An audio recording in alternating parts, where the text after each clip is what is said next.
అందరికీ నమస్కారం. 2 రాష్ట్రాల్లో ఉన్నటువంటి తెలుగు ప్రజలకు, భారతదేశంలోనూ, యావత్ ప్రపంచంలోనూ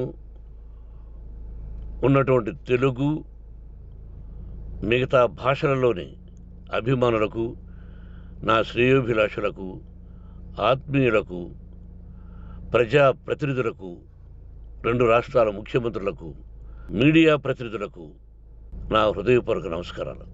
గత 4 రోజులుగా ఏమేమి జరుగుతున్నదని అందరికీ తెలుసు. ముఖ్యమంత్రులకు కూడా తెలుసుంటుంది. ఎందుకంటే వాళ్ళు ఎన్నో సమస్యలతో తలమునకలై ఉంటారు. కానీ ఎవరో ఆయన పర్సనల్ సెక్రటరీస్ చెప్పుండొచ్చు. నా హృదయంలో ఉండే ఆవేదన ఏమిటంటే, కుటుంబ సమస్యల్లో ఎవరైనా పర్మిషన్ లేకుండా ఇతరులు జోక్యం చేసుకోవచ్చా? మీరే ఆలోచించండి. 100% అనాల్సిన అవసరం లేదు. కనీసం 95-99% కుటుంబ సమస్యలు ఉంటూ ఉంటాయి. అంటే మేమంతా నటులం కాబట్టి మా విషయాలు, పాపులర్గా ఉన్నటువంటి రాజకీయ నాయకుల విషయాలు, కొంతమంది ఉన్నవి లేనివి, లేనివి ఉన్నవి చెబుతూ ఉంటారు. చెప్పేవాడు కూడా ఆలోచించాలి, వాళ్ళ మనసులు, వాళ్ళ కుటుంబ సమస్యలు అని. ఇదంతా ప్రజలకు తెలుసు. కానీ ఎందుకులే మన పనులు మనం చేసుకుందాం అని అందరూ సైలెంట్గా ఉన్నారు.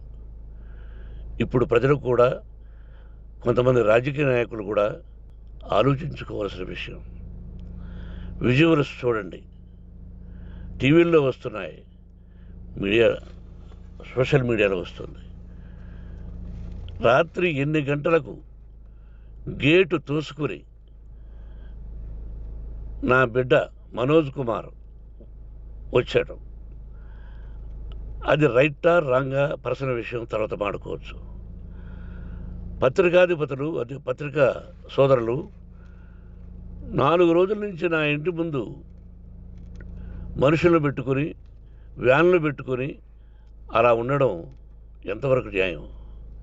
నేను అప్పటికీ బయట పోతున్నప్పుడు చెప్పాను, అందరికీ నమస్కారం అయ్యా, మీకు కుటుంబ సభ్యులు ఉన్నారు, దయచేసి నా సమస్యను నేనే పరిష్కరించుకుంటాను నా బిడ్డలతో, దీన్ని చిలవలు పలవలు చేయొద్దండి, దయచేసి నన్ను గౌరవించండి, నేను ప్రజలకు ఏం చేస్తున్నాను ఒక విద్య ద్వారా అనేది మీకు తెలుసు.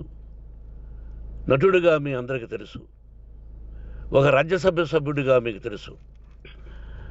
ఎంత క్లీన్ చిట్టుతో వచ్చానో రాజ్యసభ సభ్యుడిగా. నా హృదయంలో ఉండే ఆవేదన చెప్పనలవే కాదు, మీకే చెప్పాలి. ఈ రోజున ఈ మీడియా సోదరులు ఎంత కల్పితాలు, ఎంత నెగటివిటీ నన్ను గురించి చెప్తున్నారో మీ అందరికీ తెలుసు. దానికి నేను బాధపడడం లేదు. మీరు ముఖ్యంగా తెలుసుకోవాల్సింది, రాత్రుల్లో గేటు తోసుకుని, గేటు పగలగొట్టి పర్మిషన్ లేకుండా ఎవరైనా రావచ్చా? మీరే చెప్పండి.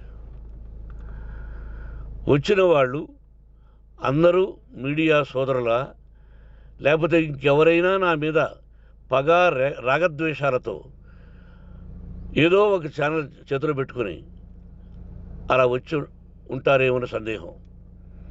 కానీ వాళ్లను కొట్టాలని, తిట్టాలని మనసా వాచ దైవ సాక్షిగా నేను అలా ఆలోచించేవాడిని కాదు.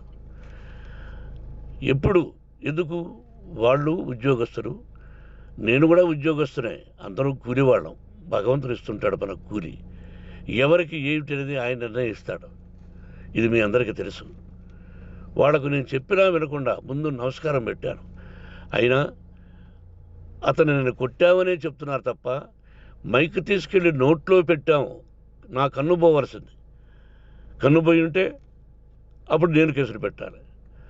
అది నా కన్ను పోలేదు, కొంచెం తగిలింది కంటి కింద, నేనే ఎస్కేప్ అయ్యాను. లేకపోతే నా జీవితం గుడ్డిదయ్యేది.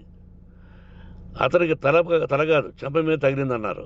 ఓకే, ఆ చీకట్లో ఎలా జరిగిందన్నది వాస్తవమే. మైకు లాక్కోవడం, వాడు నన్ను కేకలేయడం, ఆ దీనిలో ఘర్షణ జరిగింది. నేను కొట్టిన దెబ్బ అతనికి తగిలింది అన్నారు.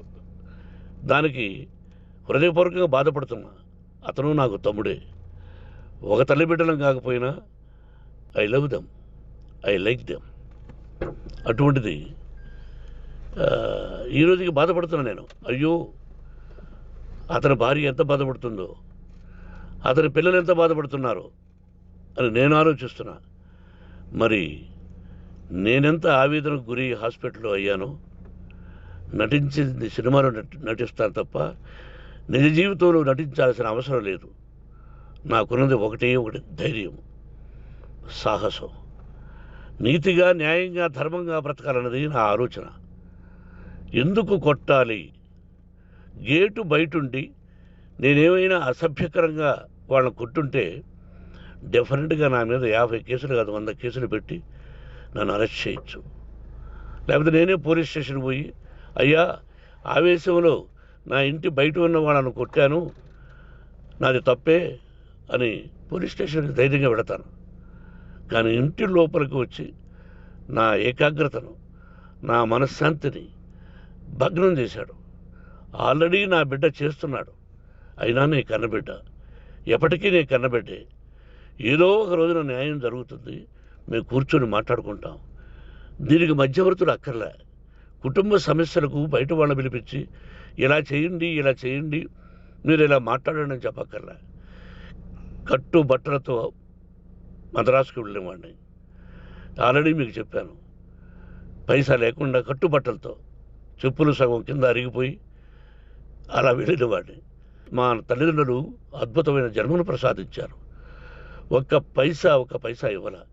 నా కష్టార్జితంతో నేను సంపాదించి ఈరోజు నేను కులమతాలకు అతీతంగా 25% ఫ్రీ ఎడ్యుకేషన్ ఇస్తూ, నా స్థాయిలో నాకు తగిన సహాయం చేసుకుంటూ, వరద బాధలు వచ్చినా, ఇంకోటి వచ్చినా, అన్నయ్య ముఖ్యమంత్రిగా ఉన్నప్పుడు కూడా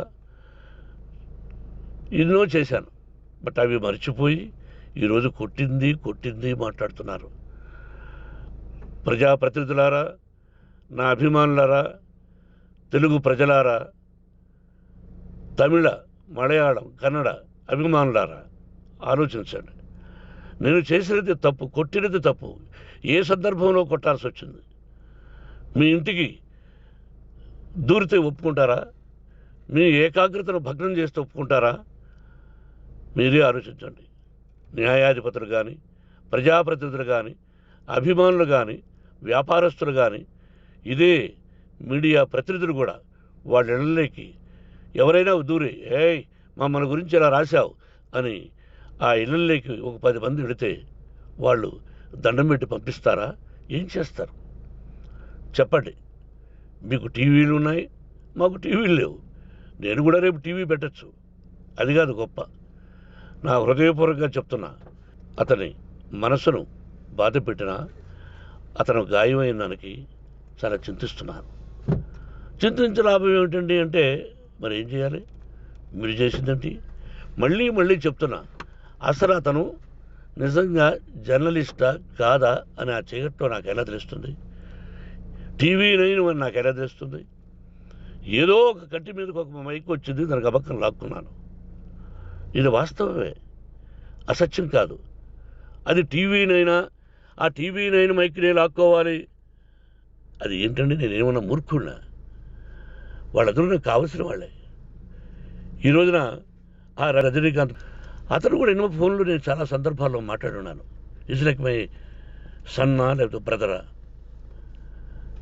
అలా ఉంటాం. మరి ఈ విషయంలో మాత్రం మీరు అందరూ అంటే మీరు చేసినది తప్పు అని మీరు ఒక్కరు అనలేదే.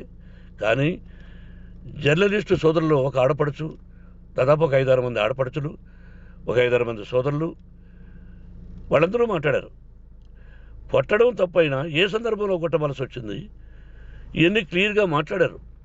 అవన్నీ మీరు చెప్పరు. కాబట్టి పైన భగవంతుడు చూస్తున్నాడు. పోలీస్ అంటే నాకు ఇష్టం. ప్రజలను కాపాడవలసిన బాధ్యత వాళ్ళది, రక్షణ కల్పించవలసింది. నా విద్యాలయానికి కూడా ఐపీఎస్లు ఐఏఎస్లు అయిన విద్యార్థులు ఉన్నారు. వాళ్ళకు న్యాయం ధర్మం నేర్పించి పంపించాను నా ఇన్స్టిట్యూషన్లో. But they are perfect. కొంతమంది ఐపీఎస్లు ఐఏఎస్లు డీసీపీలు ఇలా చాలామంది ఉన్నారు. బట్ ఎక్కడెక్కడో పనిచేస్తున్నారు. వాడు నా బిడ్డలు, మరి వాళ్ళు కూడా పోలీసు ఉద్యోగస్తులే కదా, న్యాయంగా ఉన్నారు కదా. కానీ ఇక్కడ మాత్రం ఏకపక్ష నిర్ణయం ఏమి చేస్తున్నారో మీరే ప్రజలారా చూడండి, ఆలోచించండి. నేను న్యాయమా అన్యాయమా, నేను చేసింది న్యాయమా అన్యాయమా, మీరే ఆలోచించండి. నా ఇంటికి తలుపులు బద్దలు కొట్టి రావడం న్యాయమా, మీరే చెప్పండి. ఎల్లప్పుడూ మీ ఆశీస్సులు కోరుకునే మీ మోహన్ బాబు.